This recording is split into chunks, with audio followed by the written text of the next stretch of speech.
एका लग्नाची दुसरी गोष्ट, उंच माझा झोका, पुढचं पाऊल असो, किंवा मग 4 दिवस सासूचे सारखी मालिका.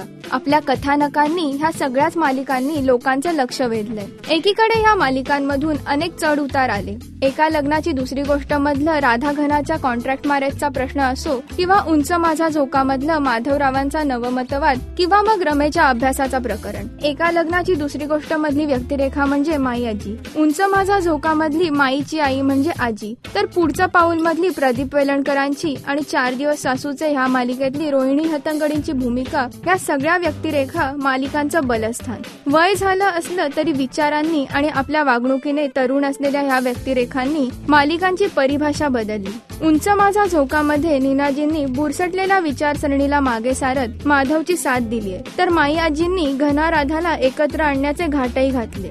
यावरून मालिकेतील जुनी पिढी आजच्या नव्या पिढीच्या बरोबरीने त्यांच्यासारखा विचार करते हे सिद्ध झाले.